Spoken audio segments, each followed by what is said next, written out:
नमस्कार, मी Suvarna home kitchen मध्ये परत एकदा तुमचं अगदी मनापासून स्वागत। सगळ्या सबस्क्रायबरचे धन्यवाद, सगळ्या व्ह्यूअर्सचे मनापासून आभार। आज खूप छान अशी रेसिपी आपण बघणार आहोत, ती म्हणजे आंबोळ्यांची रेसिपी। ती पण प्रीमिक्स आपण कसं बनवायचं, अशा या मऊसूत बघा किती छान अशा आंबोळ्या तयार झालेल्या आहेत। अगदी मऊसूत मस्त अशा जाळीदार, जाळी पण खूप छान पडलेली आहे बघा आंबोळीला पूर्णपणे। अशी ही आंबोळ्यांची प्रीमिक्स कसं बनवायचं त्याचीच रेसिपी आज आपण बघणार आहोत। आपण जर असं प्रीमिक्स बनवून ठेवलं ना अशा आंबोळ्यांसाठी, तर झटपट अशा आपल्या आंबोळ्या तयार होतात। कोकणात आंबोळी म्हणजे अगदी फेमस आहे। कोकणातल्याच पद्धतीने आंबोळीचं प्रीमिक्स कसं बनवायचं त्याची व्हिडिओ आज आपण बघणार आहोत। बघा किती सुंदर अशा आपल्या आंबोळ्या तयार आहेत। चला तर मग बघूया त्याचं प्रीमिक्स कसं बनवायचं ते। तर बघा खूप छान अशा ज्या आपल्या आंबोळ्या तयार झालेल्या आहेत, त्यासाठी मी इथे तांदूळ घेतलेले आहेत। 3 वाटी तांदूळ घेतलेले आहेत। एकाच वाटीने तुम्ही कुठल्या पण सामान मोजून घ्यायचं आणि मी ग्रॅम मध्ये पण तुम्हाला सांगणार आहे।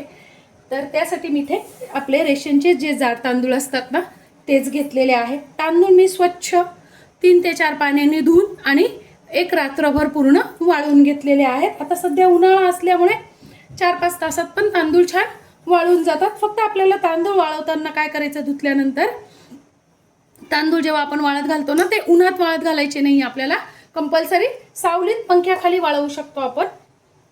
उन्हात जर वाळत घातले ना तर तांदूळ विरी जातात आणि आपल्या आंबोळ्या पण छान होणार नाही। त्यानंतर मी इथे घेतलेली आहे 1 वाटी उडदाची डाळ। उडदाची डाळ आपण धुवून स्वच्छ उन्हात वाळवू शकतो। उडदाची आणि हरभऱ्याची डाळ उन्हात वाळवू शकतो, किंवा मग जर तुम्हाला धुवायची नसेल किंवा तुमच्याकडे जर नसेल वाळत, घाईची वेळ असेल तर तुम्ही धुतली नाही तरी चालेल। फक्त काय करायचं आहे, कपडा घेऊन छान अशी आपल्याला स्वच्छ ती पुसून घ्यायची आहे। पुसून घेतली तरीही चालते डाळ, आणि समजा तुम्ही डाळ जर धुतली तर ती डाळ उन्हात वाळवली तरी चालते। तर बघा 3 वाटी आपण घेतलेले आहेत तांदूळ। त्यानंतर 1 वाटी आपण घेतलेले आहे उडदाची डाळ। उडदाची जी आपण पांढरी डाळ असते ना तीच घेतलेली आहे। त्यानंतर मी अर्धी वाटी घेतलेली आहे हरभऱ्याची डाळ, आणि सेम तशीच वाटी आहे ही, तेवढ्याच बसतं, ज्या वाटीत बसतं तेवढेच याच्यात बसलेले 1 वाटी आपल्याला घ्यायचे आहेत पोहे। पोहे घातल्यानंतर आंबोळ्या छान हलक्या होतात। हे काय करायचं आहे, थोडं थोडं सगळं भाजून घ्यायचंय।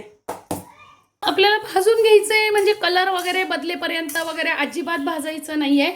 आपण ते धुतलेलं असतं, त्यात जर थोडंसं मॉइश्चर असेल तर मग आंबोळीचं पीठ जे आपण प्रीमिक्स करणार आहे, जे पीठ बनवणार आहे ना ते टिकणार नाही, म्हणून आपल्याला थोडंसं गरम करून घ्यायचंय। आता बघा 2च मिनिटं छान आपण गरम करून घेतलेले आहेत, काढून घ्यायचे। उडदाची डाळ पण आपल्याला अगदी थोड्याच वेळ भाजून घ्यायची आहे, फक्त गरम करायची आहे, पूर्ण कलर वगैरे बदलेपर्यंत भाजायची नाहीये। आणि मी आता तुम्हाला ग्रॅम मध्ये पण सांगणार आहे, आणि डिस्क्रिप्शन बॉक्स मध्ये पण मी तुम्हाला किती आपण घेतलेले आहे डाळ तांदूळ ते सांगणार आहे।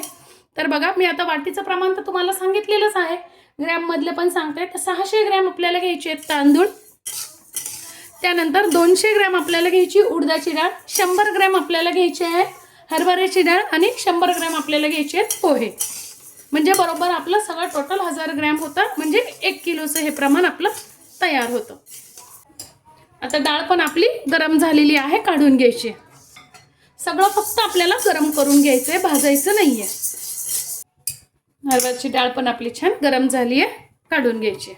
पोहे पण थोडेसे भाजून घ्यायचे, भाजून म्हणजे खूप नाही भाजायचे, अगदी थोडेसे गरम करून घ्यायचे। आता बघा आपले पोहे पण छान गरम झालेले आहेत आणि कुरकुरीत पण झालेले आहेत, काढून घ्यायचे।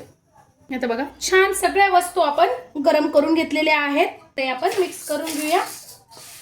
आता हे गार झालं की आपल्याला दळून घ्यायचंय। आता बघा गार झालेले आहे, यात टाकून घ्यायचंय आपल्याला 2 चमचे मेथ्या। मेथ्या टाकल्या म्हणजे आपलं पीठ खूप छान फर्मेट होतं। आणि 1 चमचा मी टाकून घेतेय सायट्रिक ऍसिड म्हणजेच लिंबू पावडर। इथे मी 4 चमचे धने आणि 2 चमचे जिरे पण टाकलेले आहेत, ते पण थोडेसे भाजून घेतलेले होते। तुम्ही ते जरूर टाका, माझ्याकडनं ती व्हिडिओ स्किप झाली त्याबद्दल सॉरी।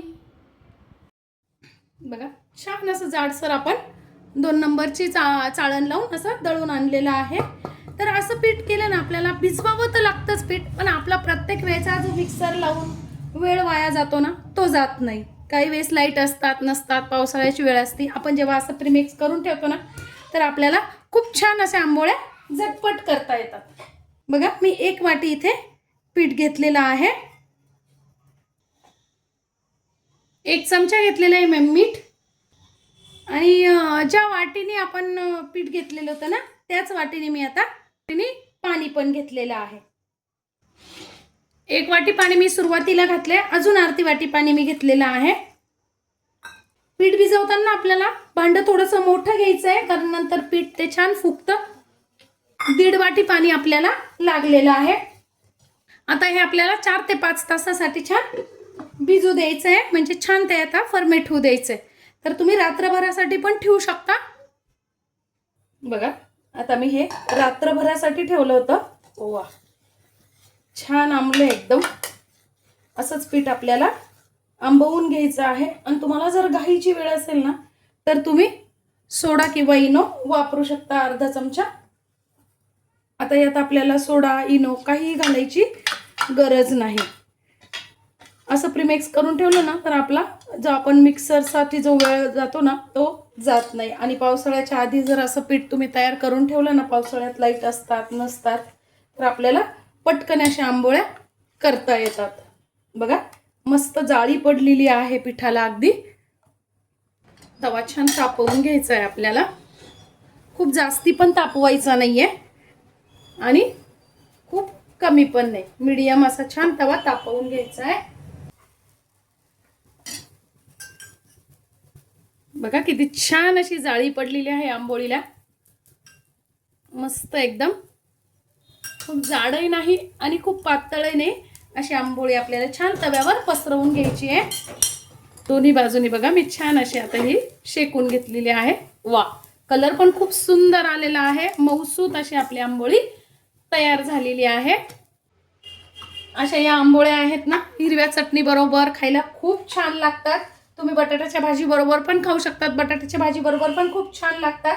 आजची माझी ही आंबोळी प्रीमिक्सची रेसिपी तुम्हाला कशी वाटली कमेंट्समध्ये जाऊन नक्की सांगा. चॅनलवर नवीन असाल तर चॅनलला लाईक, सबस्क्राईब आणि शेअर करा. धन्यवाद.